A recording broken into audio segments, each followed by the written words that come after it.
This is the Losses Become Gains podcast, the podcast that talks about and normalizes the complexities of grief, life after loss, and all this entails. I'm your host, Tara Accardo.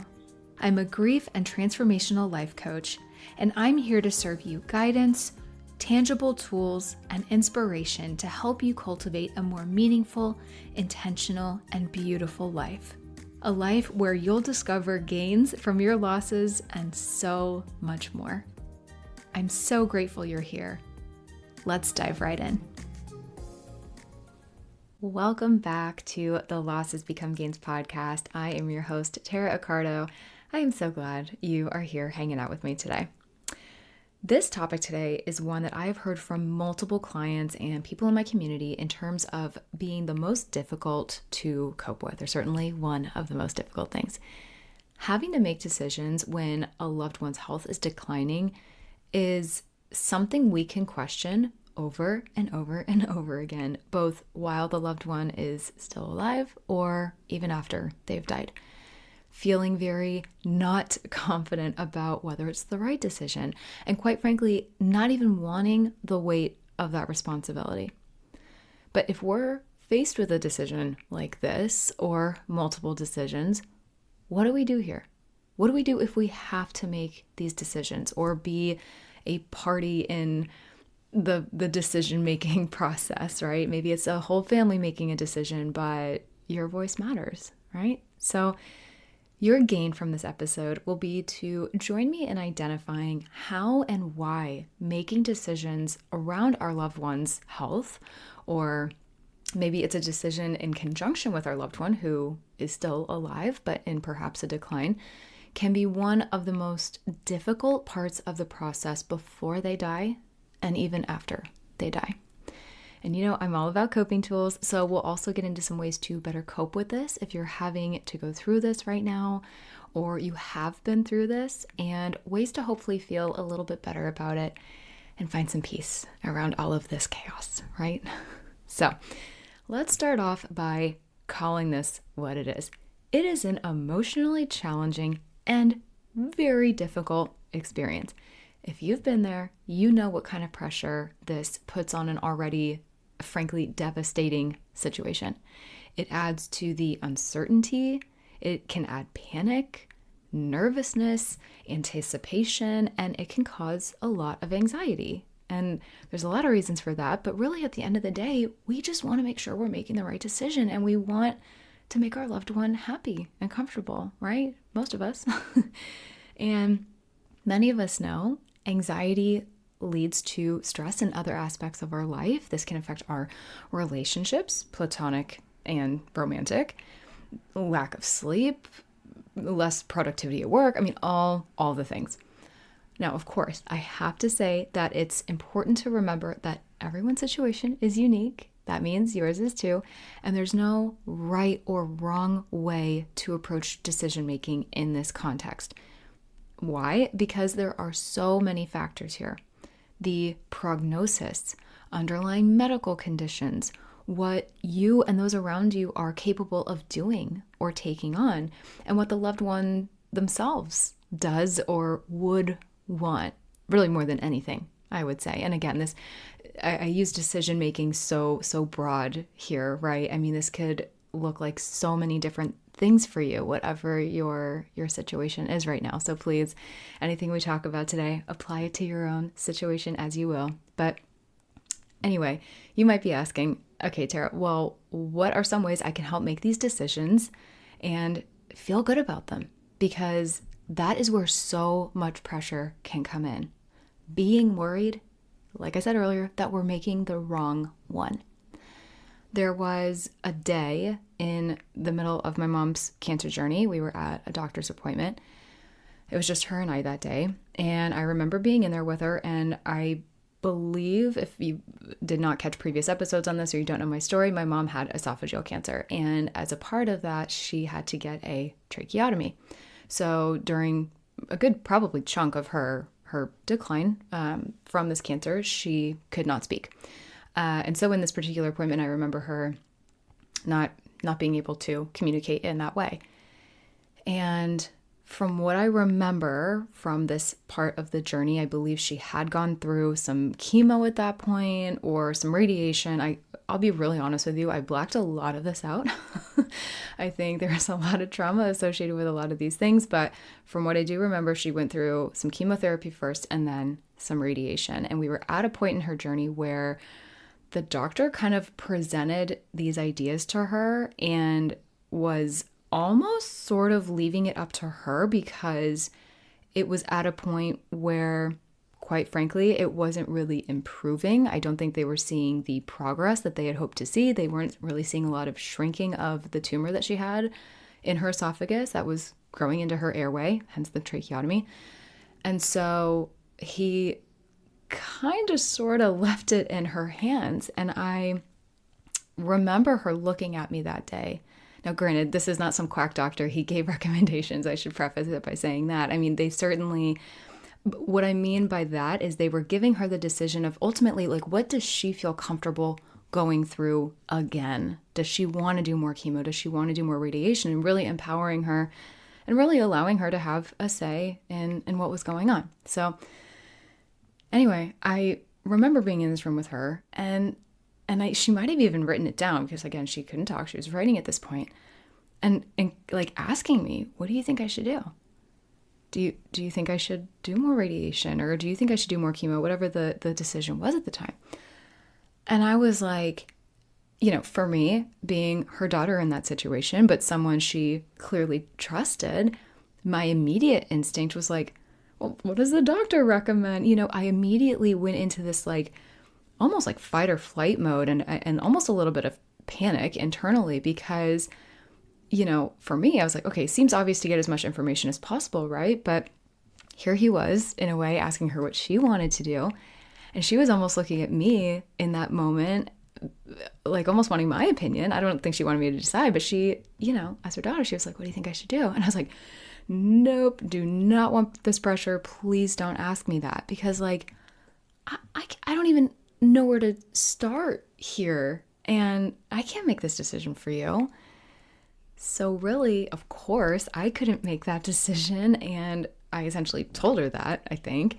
I think I also gave her my 2 cents, but I really just encouraged her to do what felt right for her. I mean, this was her body. This was her treatment that she had to go through. And I'll be really honest with you, selfishly, I didn't want a bad decision on my hands. Like, no way. Could not have lived with that. But people do live with this and harbor this all the time. It's why I'm doing this podcast episode right now. Perhaps that's where you're at right now. So, I mean, really, first and foremost, in ways to help feel more comfortable with these decisions, for you to feel more comfortable and for your loved ones, I gotta say, gotta get this out there, speak with your loved ones' healthcare providers to understand their condition and prognosis, as well as possible treatment options that are available. Get opinions and get a lot of them. That is like the other piece of unsolicited advice that I can give you here. And that is something that we did. And that will also help you make a little bit of a more informed decision. And by helping our loved ones do that research and taking some of that burden off of them, that is a beautiful way to support them. And I know that we as maybe caretakers or we as advocates for our loved ones are already taking on a lot, but we got to remember what they're going through is so next level, right? It is, and we don't know how long they'll be with us for. So if that is a burden that we can alleviate from them, that's what we do. And that is what I try to do for my mom. But another big part of this too, I think, is to listen to our intuition. Our intuition is there for a reason. I believe in it. I believe that it's talking to us in some of these situations. And, doctors are great and everything, not to knock doctors, but, I want to empower you and empower your loved one to, again, like I told my mom, do what you're comfortable with. Because at the end of the day, if there's comfort around a decision, even if it doesn't end up being the exactly quote unquote correct one, or one that keeps them around longer, which is something I definitely worried about with my mom, and we'll never really know if we made the right decisions, but you can at least look back and know that it felt right at the time. And that's really all we as humans can do, right? Work with what's in front of us. Trust your gut, trust the professionals, and do the best we can. That is so much of how this works. Sometimes we just have to take in everything around us, and there are some decisions where we might feel like we're going into it blindly, even though we do have information and we do have a feeling of what we should do, and we do have all of these recommendations and everything, but you're still kind of like, I feel like I'm throwing spaghetti against the wall. I mean, that is like one of the scariest things, especially when it comes to our loved one or their health or, their fate. I mean, that is heavy. So to continue with this example of my mom for a moment, my second thought, other than consult with your doctor, please, was, what do you want to go through, Mom? Like, I kind of alluded to this, but like, what are you comfortable with and what can you endure? She had already been doing treatment, as I mentioned. This would mean more, and that could, and it would have taken a toll on her body, which, given the direction that the treatment went, it did continue to take a toll on her body. I certainly couldn't make that decision for her. And not that she was completely throwing it in my lap. She was really just asking for my opinion. But I was like, God forbid I have a strong opinion on it, and that's what she went with, and it didn't go well. Again, I refuse to have that guilt on my hands. That's terrifying. So this leads me to the second way we can feel more comfortable and at ease with difficult decisions. Understand your loved one's wishes. Now, there are varying levels of this depending on whether your loved one is still able to communicate and is still here. Level 1, let's say, is if you are quite literally in the thick of this right now. They are still very much alive. Maybe they are on a decline of some sort, but they're still with it, so to speak. If they're in a hospital, for example, doctors or nurses might ask for, or perhaps even require, their preferences for care and end-of-life decisions. We ended up putting one together. We put together an advance directive for my mom, literally in the hospital. Level 2 of this, let's say, is if they are unable to communicate or they're still alive, but maybe let's just say they're not themselves, they're not of sound mind. What can we do? There are sort of 2 avenues here. 1, trying to find any written documents, such as an advance directive or a living will, that outline their wishes. If nothing like that exists, and one maybe can't be created at this point, there is a chance that a decision will have to be made, and perhaps you're the one that has to do it, or has to have a hand in that. What then? We do our best. That's it. And I want you to feel confident in that, because oftentimes I hear of situations, and I've been through this myself, where we essentially have to put ourselves in their shoes.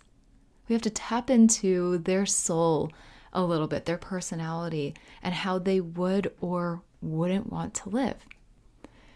And this leads me to another major aspect of this process and how we can feel comfortable with our decisions. And that is to consider quality of life. And I have 2 really quick examples here.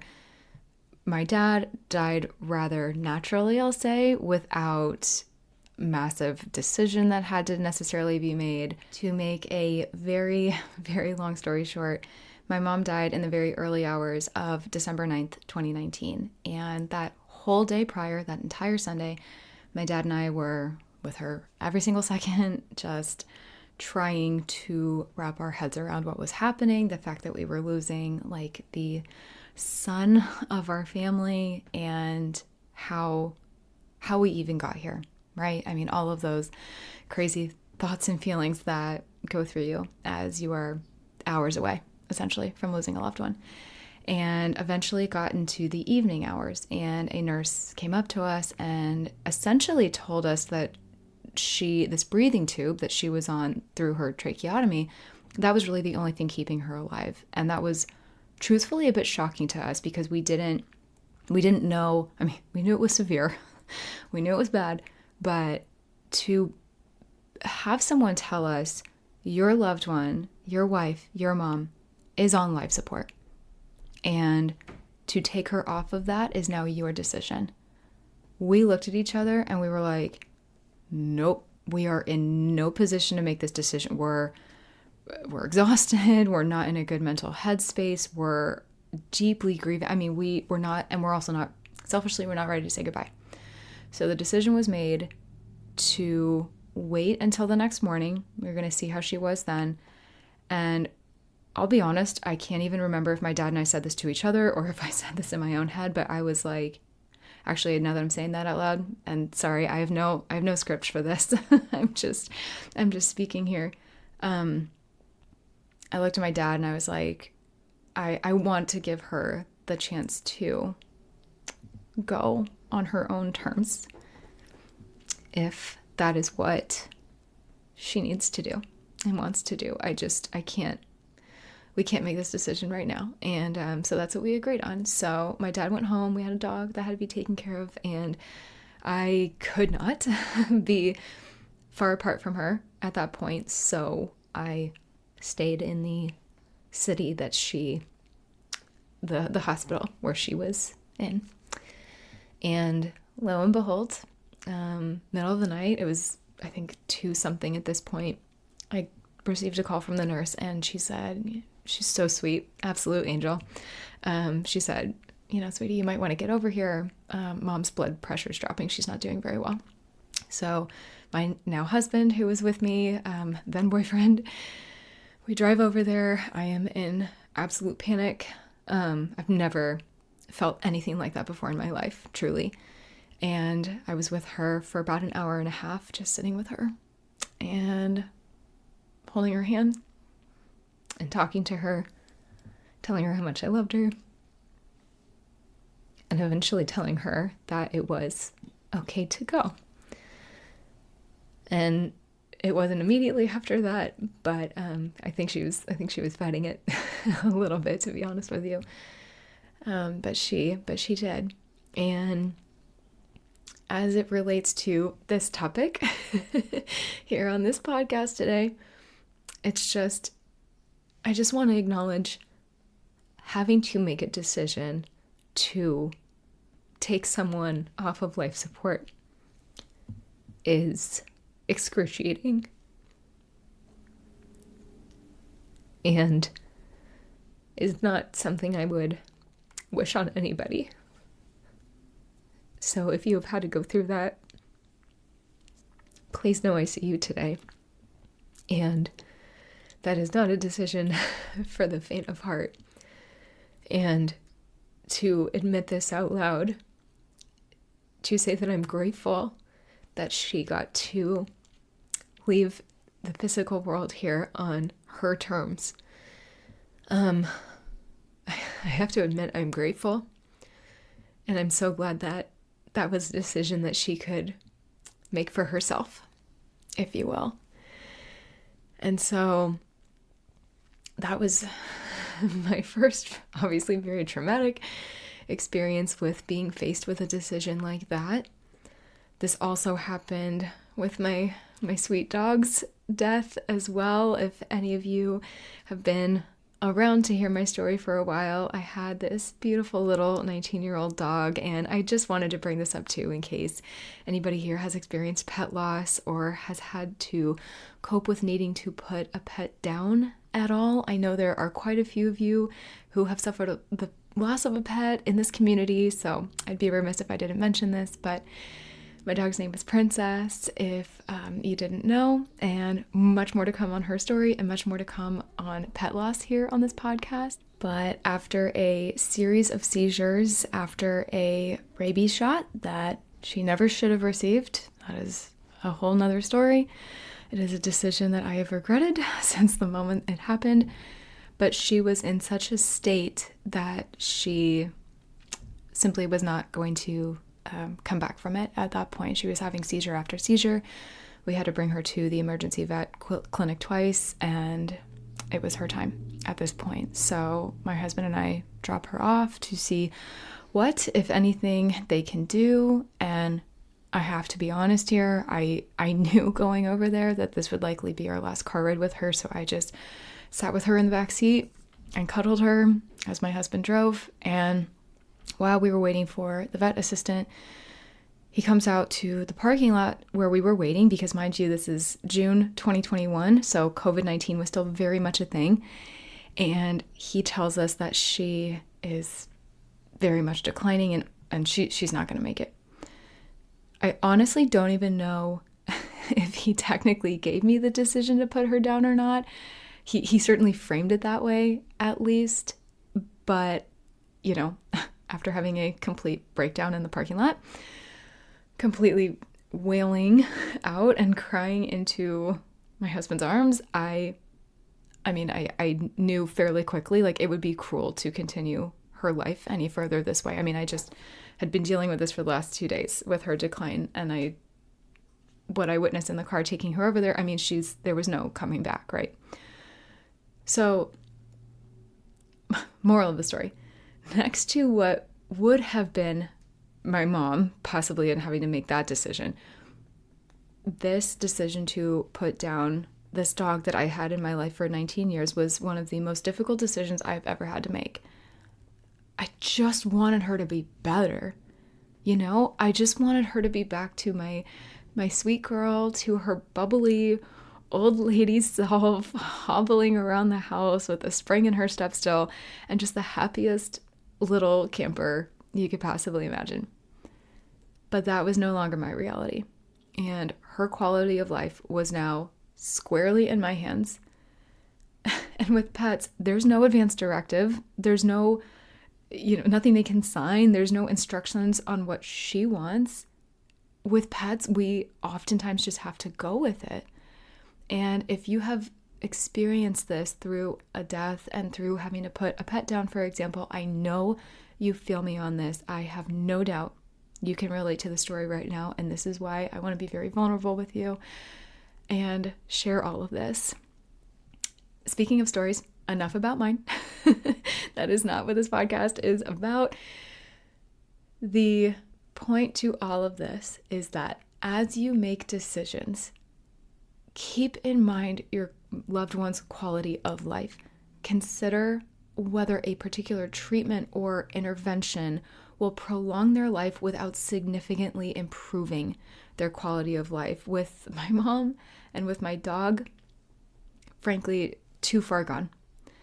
And I just want to implore you, if you can, as confidently as you can in that moment, take a deep breath, look inward, and say to yourself, I am genuinely, wholeheartedly taking this action and making this decision from my heart and doing what I feel to be best for this individual, be it human or pet, given the situation that is in front of me right now. I am doing the best I can with the information I have available to me, with everything I know, to make as informed of a decision as possible. And in my opinion, at least, if you can say some semblance of that to yourself and feel as sure of yourself as humanly possible, you are doing something right, my friend. Because we have to remember, we don't know what we don't know. And absolutely, we can have guilt and regrets that we carry with us because we might be so unsure of ourselves. Or maybe the outcome was really traumatic and now we're just second guessing it and we're taking that on. Or, we know that if we had only had the hindsight that we have now, things would be different. But we don't. And that's not how hindsight works, right? As they say, that is usually 20/20, and that often comes when we're a little more removed from our loss and can see things more clearly. And we see things clearly for a lot of reasons. We might not be as in depth with the emotions as we were while we were really in the thick of everything, or when our loss was first happening, right? We're blinded by so many things. It's like what I was mentioning when my dad and I were looking at each other, like, we're numb right now. We cannot possibly make this decision, and thank God we didn't have to in that moment. We had the option to wait. We might also be feeling a level of shock. Hi, definitely been there. And the thing is, shock wears off and it evolves with time. And once that settles, we can slowly begin to better comprehend what was happening at the time and how this affects us now. But we can't always see that in the moment. And we inevitably learn more after we experience a loss, right? You're learning and growing and evolving right now just listening to this episode. So what we might not have known back then, we might know now. But we can't beat ourselves up for that, right?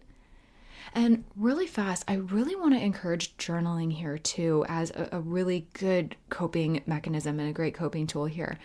Whether this is any kind of prompted journaling or just free writing to work through some of the emotions coming to the surface. Putting these feelings and that state of mind you're in down on paper can be extremely helpful and very cathartic. And it can really help release so much burden from our mind if we journal with intention and allow ourselves to dig deep and be really honest with our thoughts. And lastly, some of the best guidance I have to consider here if you are in these shoes right now or are really struggling with a decision that you maybe previously made that is perhaps haunting you a little bit is to seek support as much as possible. Now, of course, I hope you feel supported here on this podcast and at Losses Become Gains in general. So many of us here have been through something similar in our own ways. And, any uncertainty or regret or despair you're feeling with decisions that had to be made, it is so relatable, I assure you. So remember, you have a community behind you. But also, seek out family or friends that might be a good ear to listen to here. Sometimes it's helpful to have someone who was familiar with the situation or at least familiar enough with the person who's declining or who has died, and they can maybe impart some wisdom or comfort to you. Again, I caution against who you go to for this and, just make an educated choice on who you seek out support from. But that being said, on the other hand, I should mention that sometimes we maybe don't feel well supported by those around us, or maybe, they're not bringing out the best in you or the best in the situation.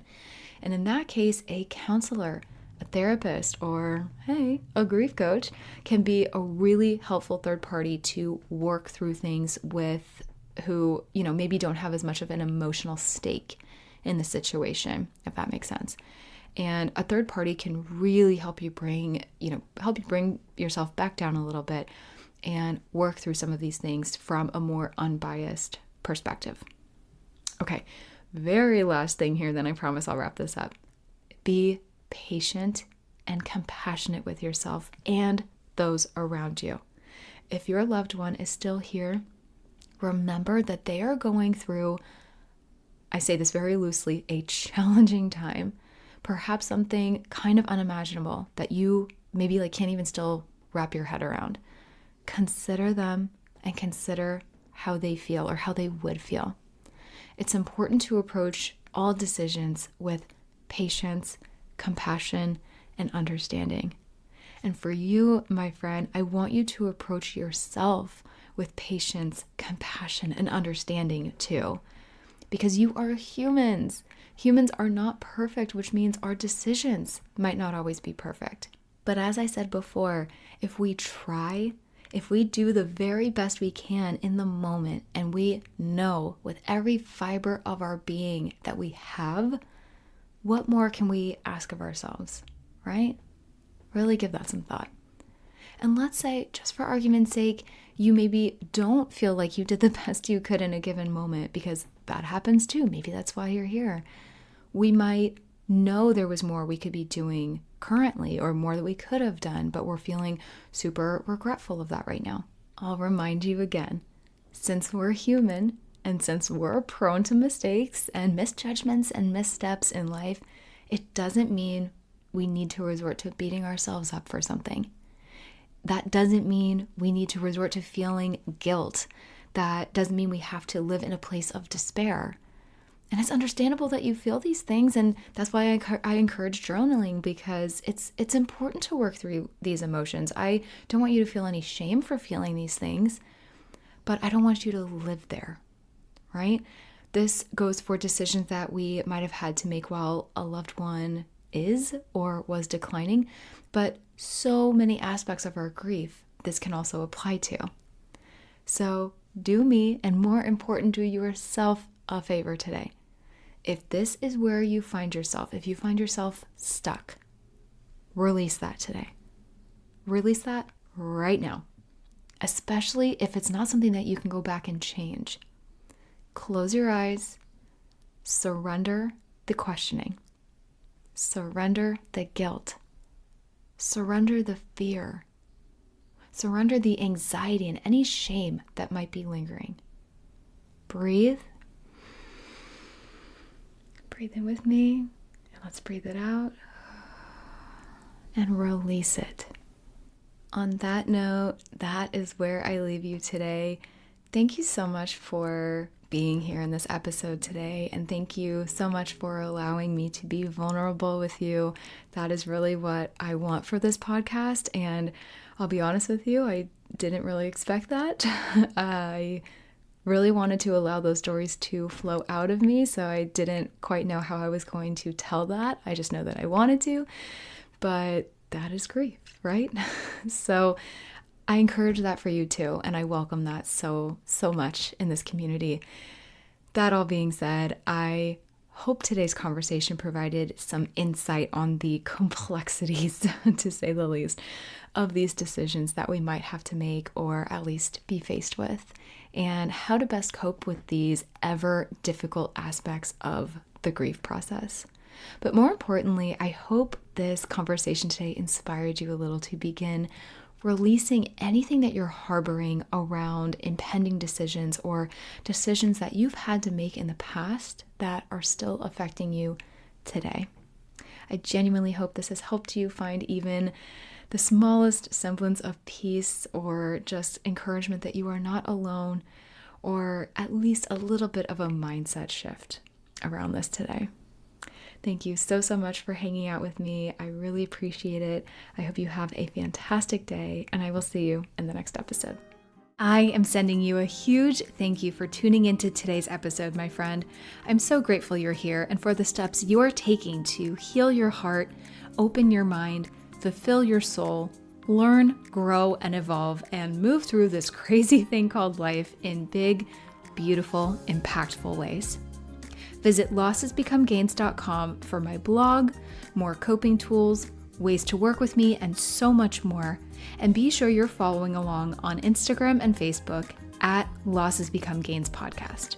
I love seeing new faces, meeting new people, hearing your stories, and supporting you however I can. Be sure to hit that subscribe button if you haven't already, and share this episode or this podcast with someone who could use it too.